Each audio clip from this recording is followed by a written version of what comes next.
good day everyone. I'm Brian, moderator for this webinar. Welcome everyone for today's webinar.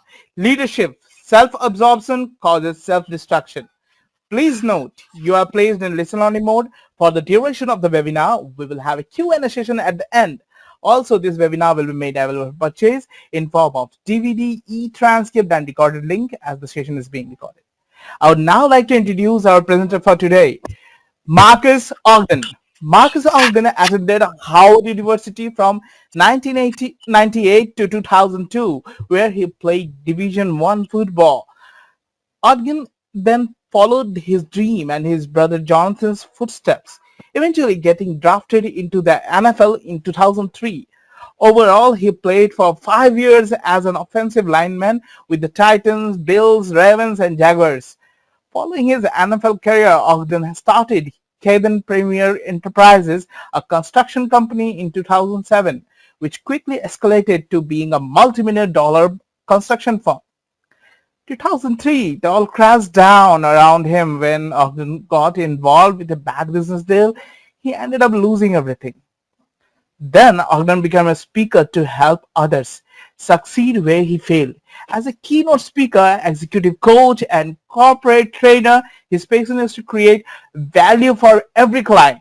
Ogden's client consists of AXA Advisors, the Home Depot, JP Morgan and Chase, and to name a few. I would now like to hand over one of the best speakers of us. Over to you, Marques. Thank you very much, Brian. I really appreciate this. Hello, everyone. My name is Marques Ogden. I'm here to talk to you all today about self-absorption causes self-destruction. As a leader in an organization, you cannot allow your ego to get in the way and keep you from doing what you need to do to serve your people. I have an acronym for ego: exaggerated, glorified opinions. This webinar is going to help you to understand how to become a more servant leader and how to not allow your ego to get in the way and cause destruction for you and potentially your business. Now, what is leadership? Leadership is a discipline where you master the ability to lead successfully. You can influence positive change and inspire others around you, and you're not seen as the boss. Again, leadership, it's not a title. It's not a privilege. It's a responsibility. It's a responsibility to serve those that you are leading. So when you are working in an organization to be a great leader, you want to maintain discipline. You want to be focused, but you also want to inspire people. You want to breathe life into people. And what you really want, you want to relate to people, but you want to have people relate to you because you are a very humble, very active listening leader. Now, what's a boss? Somebody that's a dictator, that's a yeller, that shouts, somebody that you can't speak to, you can't communicate with.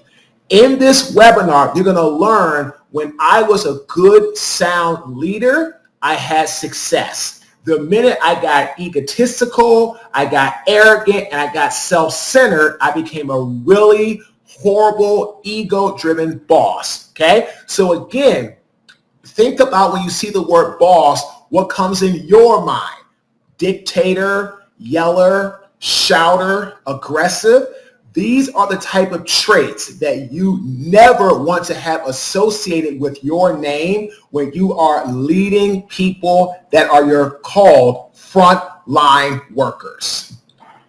Did you know the distinction between a leader and a boss?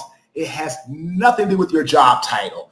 It's really about how the people that you are leading see you, right? It's about perspective. It's about perception. It's about when people look at you, do they think they can communicate with you, or do they look at you and say, wow, if I tell him or her how I feel, I'm going to probably get judged. Steve Jobs said it best. At his job at Apple, the main job he had was to create an inclusive environment where people did not feel they were going to be judged or ridiculed by sharing what they thought or sharing what they felt was the right thing to do. So again, be very aware. Being a leader, it's not about what you think of as a title. It's about how people view you and their perception of you.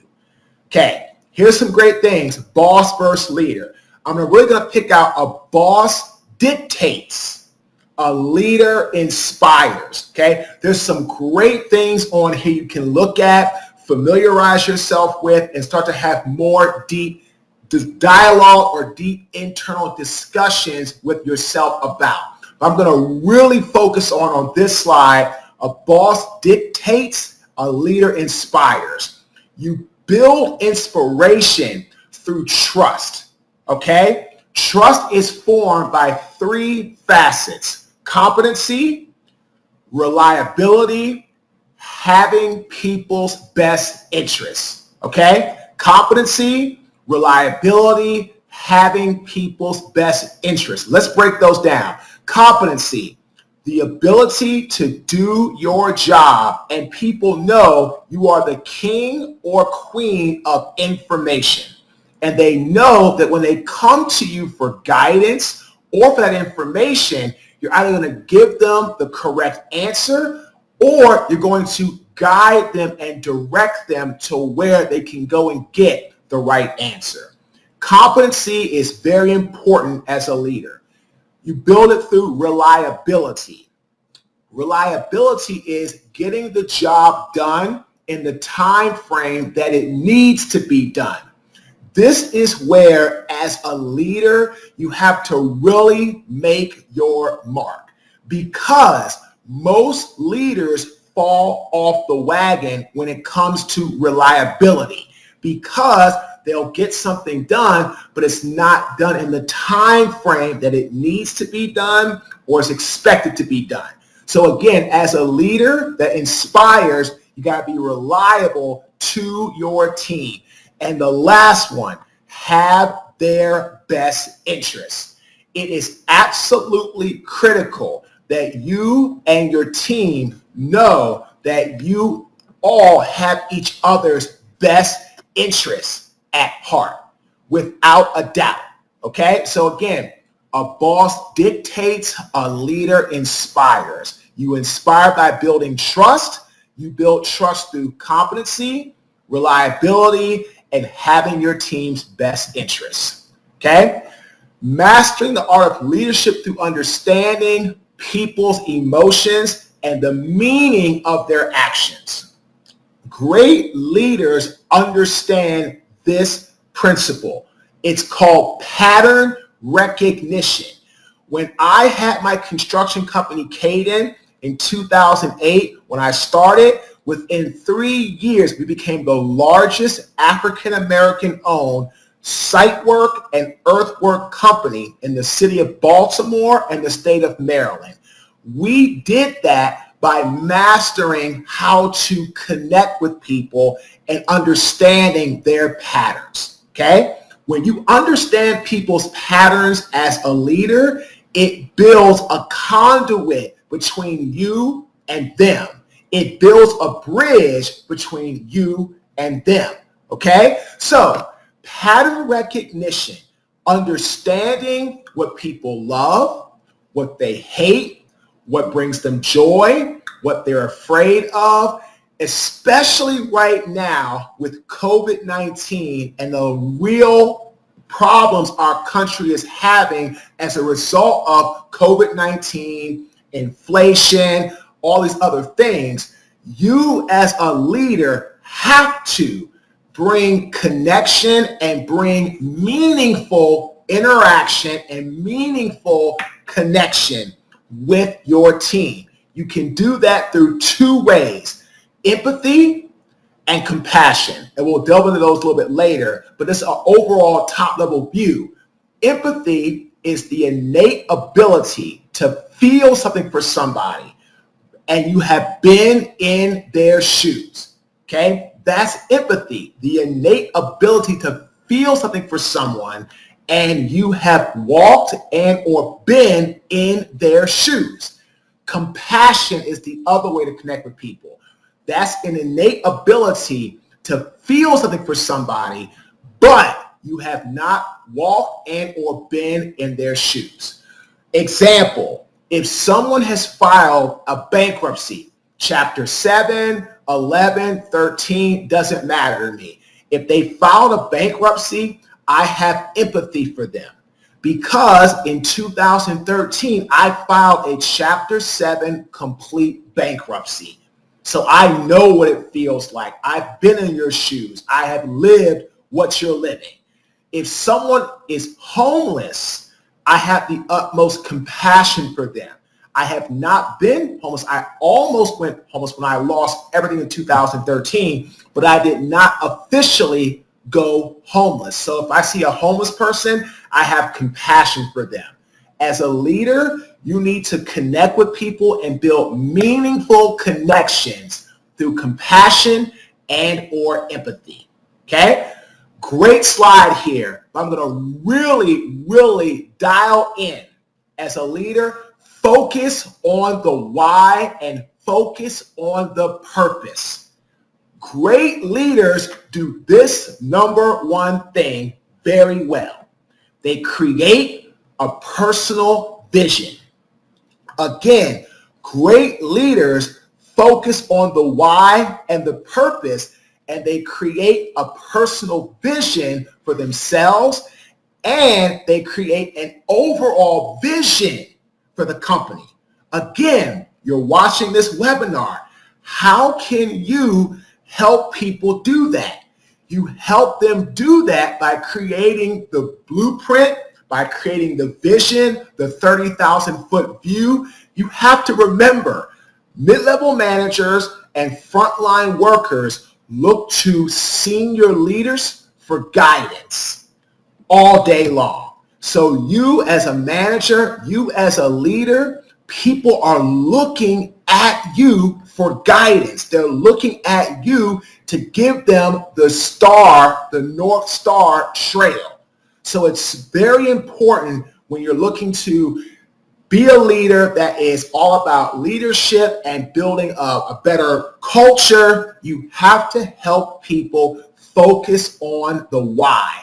And you really are looking for creating an alignment around a unified vision. But again, great leaders need to help people focus on the why, create that alignment around a shared vision, and everybody wins. So now, here's my personal story. Born in Washington, D.C., our father, Cheryl Phillip Ogden, raised me and my brother. My brother Jonathan played in the National Football League for 12 years, Hall of Fame with the Ravens. Our father taught us about how to live a non-self-absorbed life. He taught us about discipline, consistency, and focus. Ladies and gentlemen, people look at leaders and they follow these three things: positive actions, consistency, and leaders that follow up.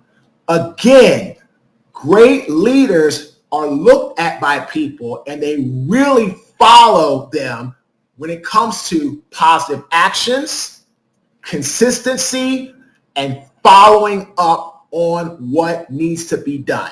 So you all as leaders can take that into your everyday business, your everyday life, to create the culture that you want. So our father taught us from a very young age how to go about that and how to do exactly that.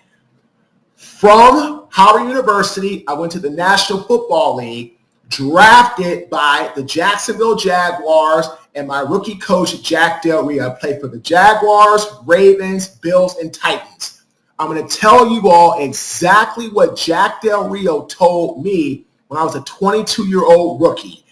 In life, you have to be your own CEO. You have to be your own chief executive officer. If you want success in your life, you have to be a self-starter, you have to be self-inspired, and you can't wait for somebody to tell you what to do. You as the leaders have to be your own CEO. Best advice I ever got in my NFL career. Had a fantastic 6-year career in the National Football League. Things were great. But unfortunately, because I was so self-absorbed in football, I didn't do what I tell every leader they must do as they continue to grow, evolve, and pivot into new roles of leadership or into a new environment. Before you transition, you have to transform your mindset. Again, before you transition as a leader, you have to transform your mindset. If you transition as a leader into a new role, a new responsibility, but you haven't transformed your mindset for that new role, for that new responsibility, more than likely you will not be successful in that role. You will not be successful in that light because you haven't changed your mindset. Leaders, never forget this powerful saying. Mindset is way more important than execution. Again, mindset is way more important than execution. You could have the best execution strategy in the world as a leader, but if your mindset is not strong, if your mindset is not focused, you will not be successful. And for me, I was not successful in my transition.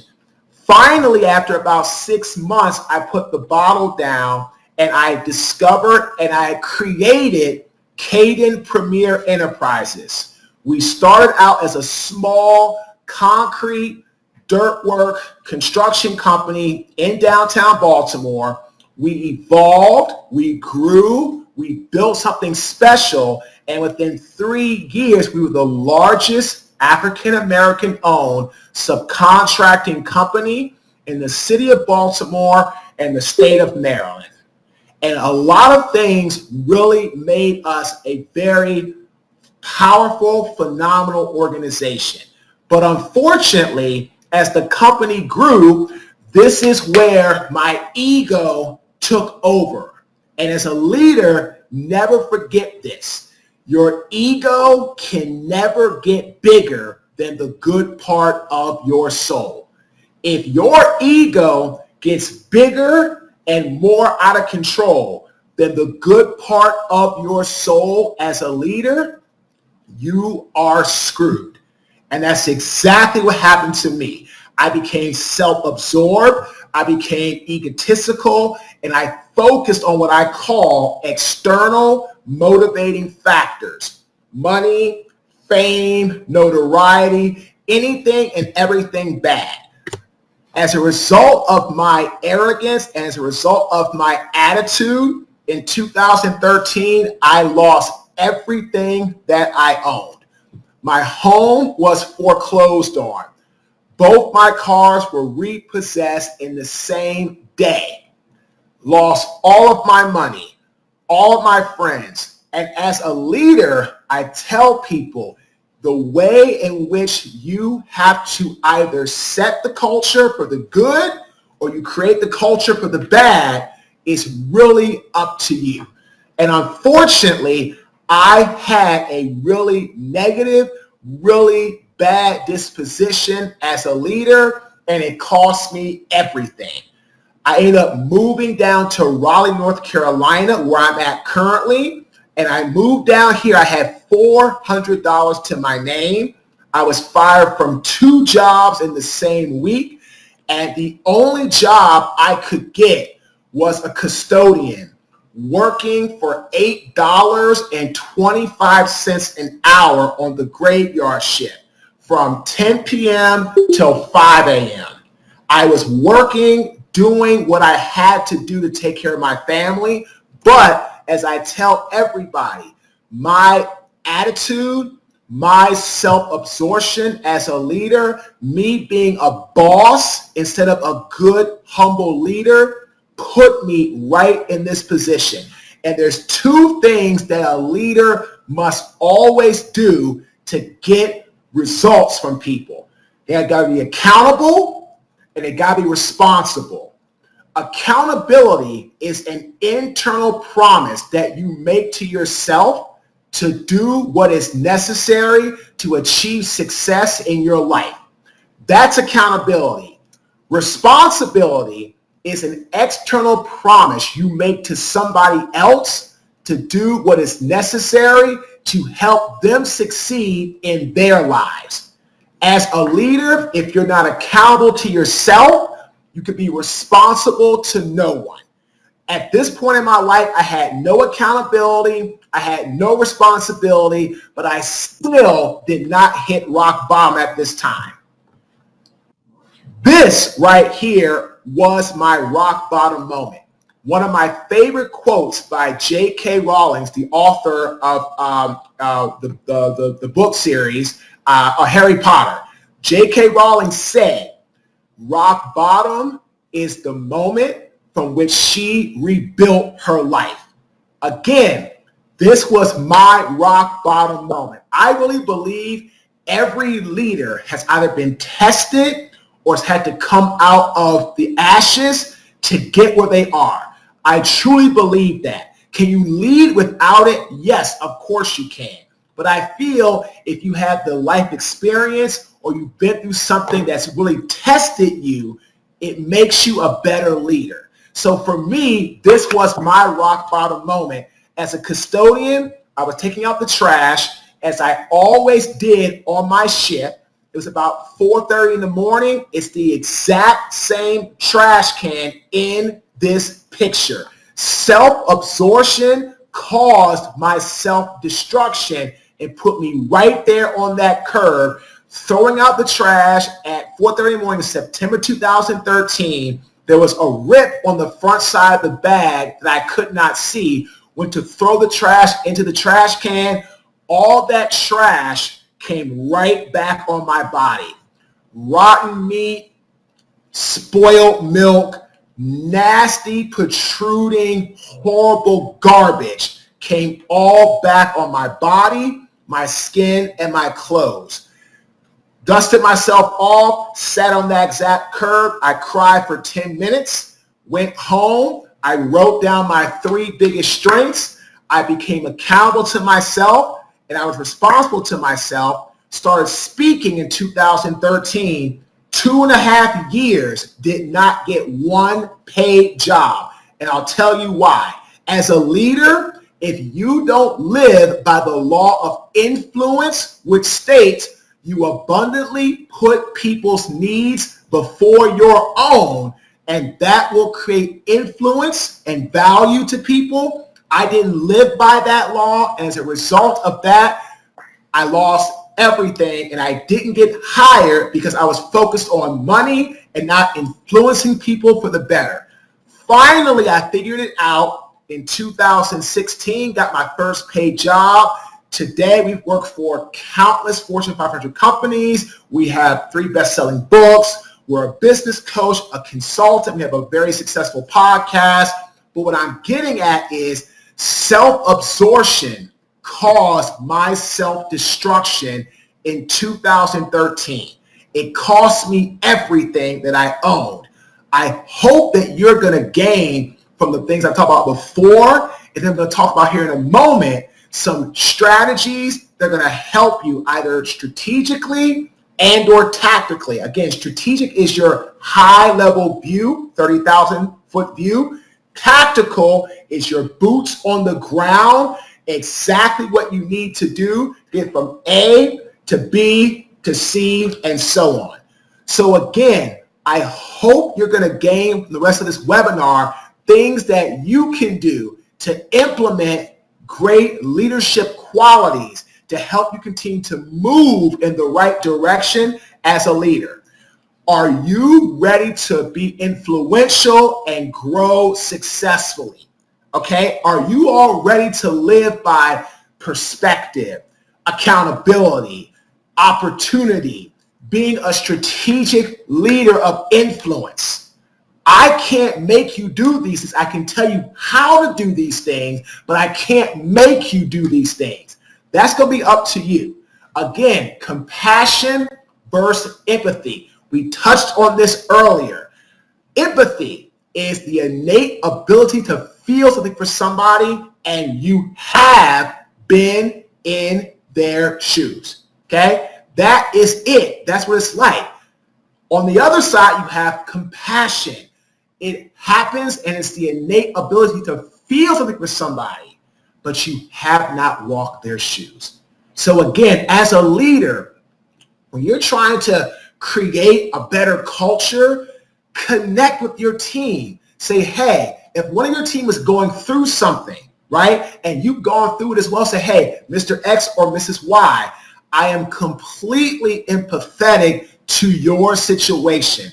I went through something like that similar at this time in my life, right? If somebody's going through something and you really have not been in that position, say, hey, Mr. X, Miss Y, I understand what you are going through.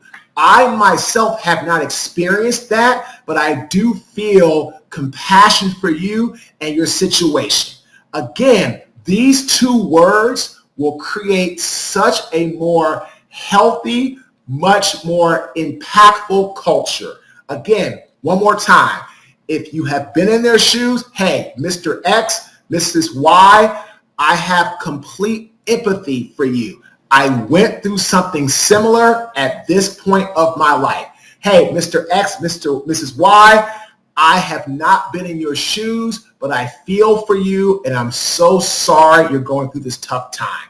Again, as a leader, these two words are very, very important. Skills that you need to master as a purposeful, driven leader. Sense making, relating, visioning, and inventing. We'll break these down slide by slide.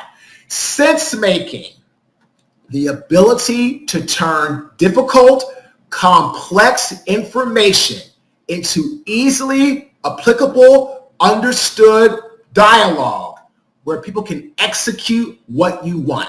Again, sense making, turning difficult and arduous information into easily applicable steps and dialogue for people to execute what you want as a leader. Again, I'll pick one. To help something make sense of another, you have to be willing to put yourself in their shoes the best you can. But look at the bottom. Be aware. Too often in strategic planning and strategy execution, leaders rigidly, that's that word, rigidly follow a planned path towards what in their mind is a predetermined solution. As a leader, you don't want to have this one way or this only way of doing things. You don't want to always have a predetermined solution. Why? It kills innovation. It kills dialogue. If people that work for you feel you're the type of leader that you're going to go bowling down the path and not be open to suggestions or dialogue or conversation, they're not going to talk.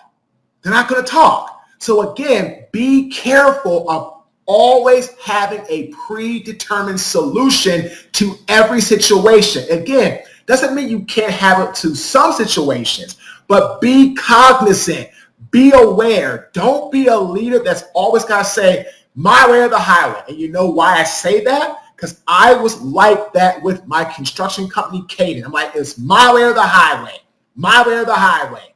Eventually, the people left, and I had to go down my own highway of broke, bankrupt, and having everything I own taken away from me. So that's sense making. Relating. You want to connect with people as a leader. Okay, I'm going to pick one. Here's a really big one for leaders. Ask for feedback on your leadership style. Again, ask for feedback on your leadership style. Don't be the leader that can only give feedback. Be a leader that can give feedback and accept feedback. Okay? Again, be a leader that can give feedback and accept feedback. That is very important when trying to relate to the people you are serving. Visioning, the ability to create a personal or a company blueprint to achieve success. I'm going to pick one. Let's go with this one. Embrace an innovative mindset. Embrace people having conversation. Embrace people having dialogue. Embrace people having this discussions around what could happen. This might be a good way to do that. That might be a good way to do that. Allow people the room and the ability to share what is on their mind. It is huge in business and in leadership. Again, create the vision for you and the vision for the team and the vision for the company. It's absolutely vital. Inventing, okay? You're wanting people to feel that when they step out of their comfort zone, they could be rewarded, okay? Let's talk about this one, advancement growth, right? You have revenue growth, you have responsibility growth. Advancement growth is about people feeling when they are innovative and they're very forward thinking and they're trying to be disruptors, that they can advance in the organization. Yes, some people care about money, some people care about time, but a lot of people, based on studies, they care about being in an organization and advancing up the ladder. They feel that their worth is tied to being appreciated and elevated by the company that they serve and work for. So as leaders, when you see people doing well and they're consistently bringing things to the table, advance them. If you can do it, bring them up the ladder. It's going to create a healthy and very engaging, very interactive culture. Trust me. Okay? Aristotle was one of the greatest minds in history. 5 things he said great leaders possess: character, emotion, reason, metaphors, being concise. Your character, what you do when no one is looking. As a leader, your character has to be impeccable at all times. Emotion. If you're a leader that's very lackadaisical, lackluster, you're not excited, you don't have any jolt, any fire, nobody is going to follow you. Nobody. People are human beings and we feed off of emotion. We feed off of energy. We feed off of knowing that you actually give a damn. So when you're talking to somebody as a leader, make sure you bring emotion. Make sure you bring life to the interaction. It's going to make them feel that you really are excited and want to be there. Reason. People need to have a reason to follow you as a leader. Again, you want to be the king and or queen of information. Make people know you are the individual they can count on, and without a doubt, they can come to you for information and reasoning. So again, people need something and or a reason to follow you as a leader. Metaphors. Aristotle said this very, very clearly. People follow stories. People follow all these things in that regard. For example, I always ask this at speaking events. I'll ask a young person, do you know who Sylvester Stallone is? A lot of times they'll say no. I ask the same person, do you know who Rocky Balboa is? They always say yes. It's interesting, but Sylvester Stallone, Rocky has become more popular than him, because people follow metaphors. They follow stories. They follow the journey. People want to see themselves in your story. So again, it's very important that when you're talking to people, try to get them to follow you as a leader, tell them stories that you know will relate to them to get them excited about what? Working and having you as their leader. And be concise. People's attention span is short. Don't talk too long and don't be too crazy or too lengthy with your dialogue. So again, have impeccable character, bring emotion, provide a reason, tell things in a storytelling mode, and be concise. Character, a settled condition where we are what we are in the wealth in relation to feelings and in actions. Again, character is all about what you do when no one is looking. Emotion, okay, is part of our moral reasoning and being. It's like it turns us from being happy to sad, sad to excited. So it's part of our DNA. But what people want in leadership is positive emotion. When they see you're excited, that you're happy, that you're full of life and vigor, it will get them fired up to be exactly the same way that you are. So again, bring positive emotion as a leader.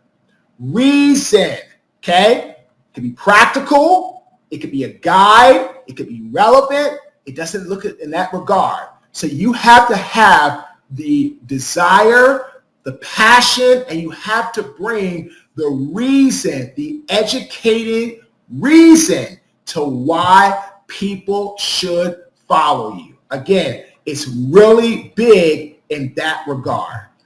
Metaphors, okay? We go back into storytelling. The mind, it implies an intuitive perception of the similarity and the dissimilar. Again, the intuitive perception. We talked about that earlier.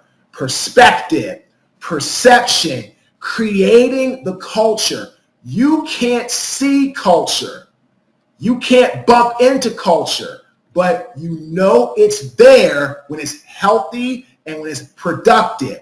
But again, you have to remember, people want to hear stories, storytelling. That's why I told you all about myself, who I am, where I come from, what I've been through, because I want you all to know what I've been through and you can relate, because I've been a leader that's done it the right way, and I've been a leader that's done it the wrong way. Okay? Again, I've been a leader that does it the right way, and I've been a leader that does it the wrong way. Learn from me. People love metaphors. And be concise.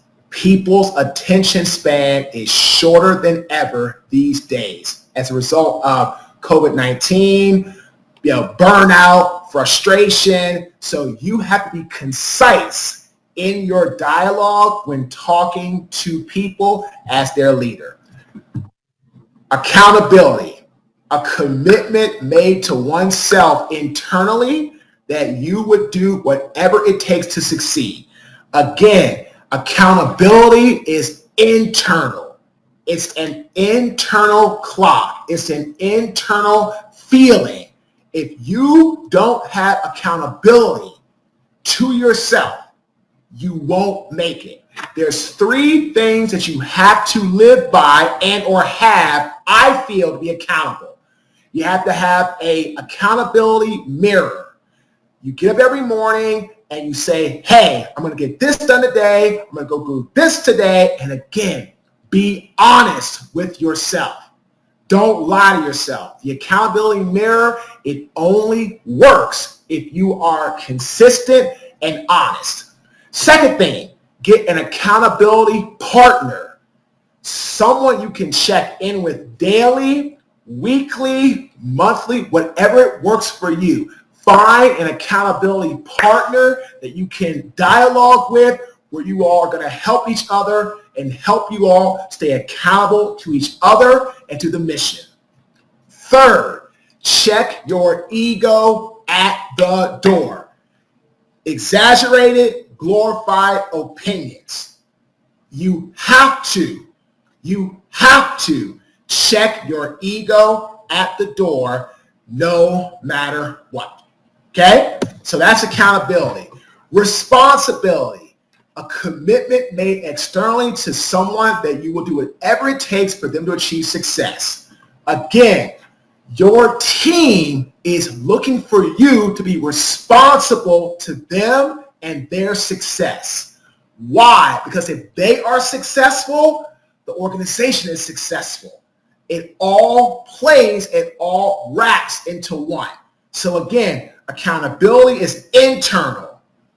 Responsibility is external. All right? As a leader, be accountable to yourself and responsible to your team. No ifs, ands, or buts about it.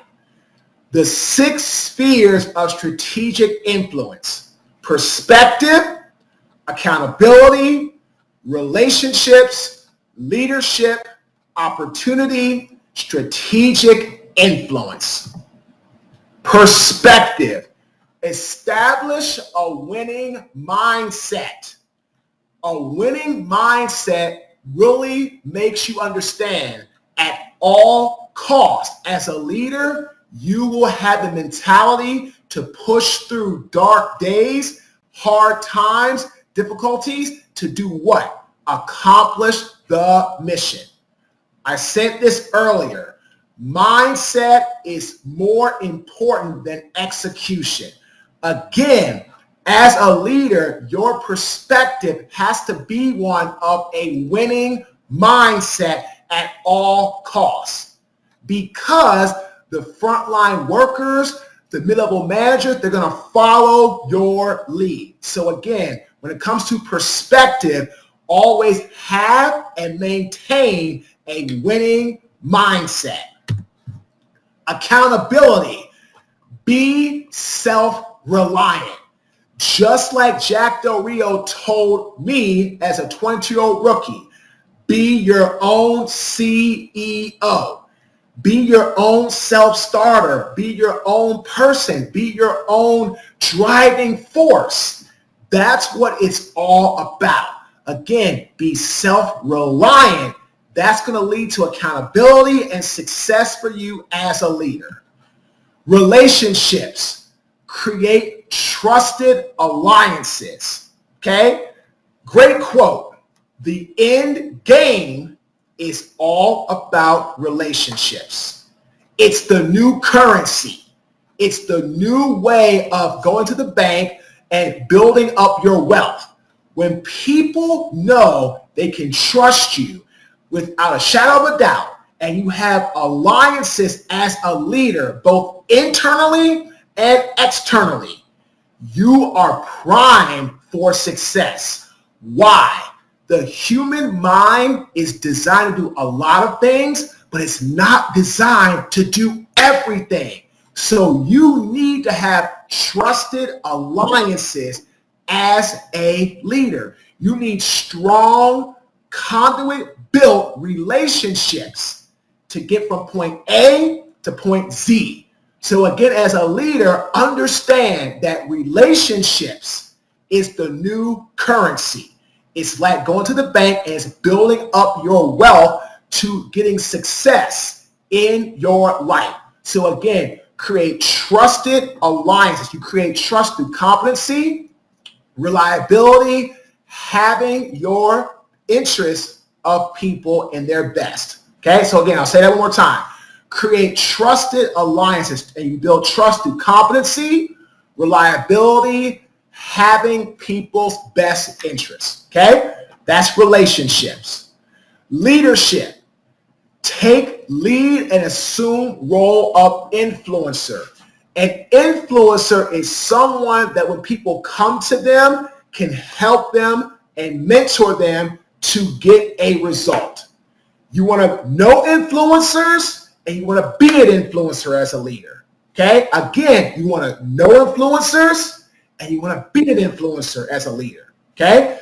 Because you need to know where you can go as a leader to do what? Get information. get resources, get dialogue, discussions, and have different perspective from your own. And then you want to be an influencer. Why? You want your team to feel comfortable coming to you, talking to you for what? Information. So again, take lead and assume role of influencer. You want to know influencers, again, for resources, for perspective, and you want to be an influencer to give guidance, to give mentorship to your team. Opportunity. Identify your strengths and leverage them. Society programs us to say what we don't do well. I tell my clients, focus on what you do well. Build from there. Once you do that, you have the mindset to do what? Win and go out and crush the day and become successful in whatever you want. So again, identify and leverage your strengths. It's huge. Give back to others. Great influential leaders take time from their day to give back to others. So again, I'm just going to recap this really quickly. Go back here. Perspective. Establish a winning mindset. Again, when you have a winning mindset, you can execute with precision. Accountability. Be self-reliant. Be a self-starter. Be somebody that gets up, gets out, and does things without others telling them to do so. Relationships. Create trusted alliances. Relationships is the new currency. Again, the human mind is designed to do a lot of things, but it's not designed to do everything. So have that type of relationship building capability as a leader. Leadership. Take lead and assume role of influencer. You want to know influencers, you want to become an influencer. Opportunity. Identify and leverage your strengths. Build off your strengths and create a foundation for success. And give back to others. That's huge as a leader.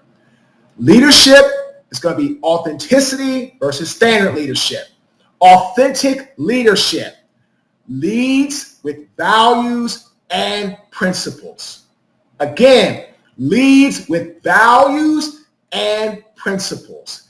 You want to be the leader that's authentic, that when people ask you something, you are open, you are honest, you are real, and you have values, morals, and strong principles that align with your company and the team you are leading.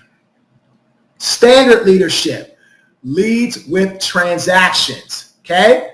You don't want that, right? You want to be the leader that leads people with values, with purpose. That's going to be the type of leader that you want. So again, standard leadership is not where you want to be. You want to be authentic with your leadership, okay? Lead with purpose, principles, have a good heart, build relationships, and be demonstrating of self-discipline and respect those that you are leading, okay? How to build your own leadership style. Rethink things, build self-awareness, evaluate your values, your what you believe in, increase support to yourself and to your team, and work at better communication with your team, all right? As leaders, again, you want to give feedback, but you also want to accept feedback. That's huge as a leader, okay? Brian, we're done. Hey Marcus, that was a wonderful webinar. Thank you so much, my friend. So great, we are open for the questions. If you wish to ask any question, you can type your question in the chat box and wait for the answer to be announced. Mike Zhang asked, What are some typical successful visions to establish for a small company? So what was this question? You said what was this question, Brian? What are the some typical successful visions to establish for a small company? That's a great question. Thank you, Brian. So, Mike, what you want to do for a small company, you want to set visions in very time efficient strategies and ways. Okay. So for example, you should have quarterly visions for the next 3 months and the next 3 months going forward, right? Once you've worked for a little bit in that regard and it's working, you then want to go to like a 6-month vision and then a 12-month vision. So with our company, right, Brian, when we started out small, Mike, when we started out small, right, Mike, my partner and I, Dawn, we would have 3 to 6 month visions. What we're going to get done between the next 3 to 6 months. As we grew and added more people to the team, we then said, okay, we now have a bigger team. What's it going to look like in 12 months or 24 months? And as we started to build more people and have more resources, our time for visioning, for planning got longer and longer.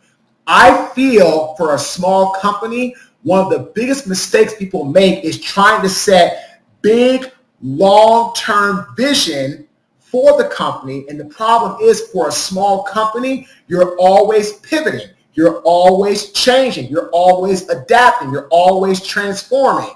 Yeah, there's one more question from Mike. Can visions be only restricted to financial goals? No, absolutely not. Vision can be, what you want to do as far as the company's growth and how you want to scale. If you want to go to different areas, different locations, different type of people.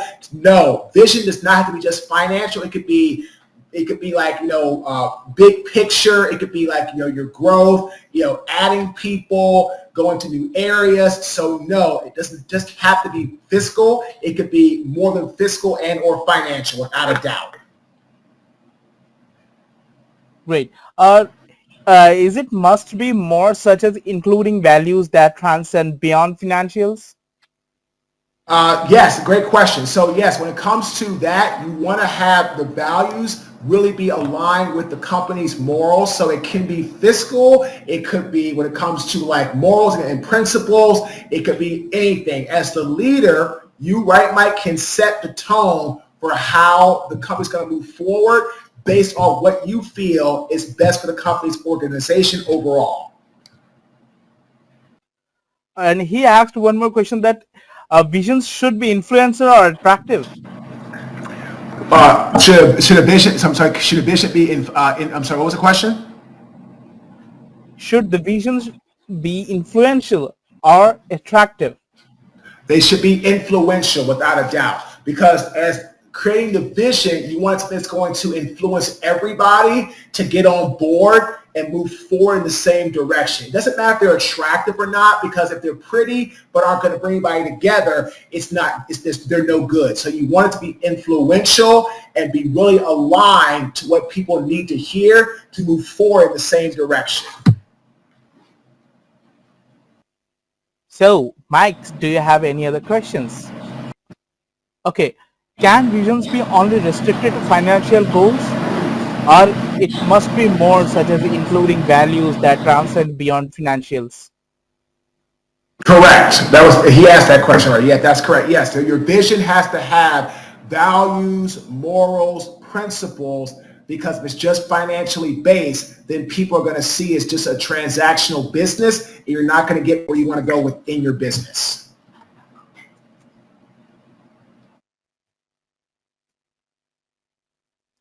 Thanks, Mike. It was our pleasure that you can able to get us. Okay, great. So I think that is it for this webinar, and I would like to have your final thoughts, Marques, about the webinar. I thought the webinar was great. I enjoyed it. It was very good and very interactive. Once we got set up, Brian, it was all good to go. So I thought it was great. Great. So that's it for today, everyone. You all have a great day ahead. You all may disconnect now. Bye-bye. You have a great day. Take care.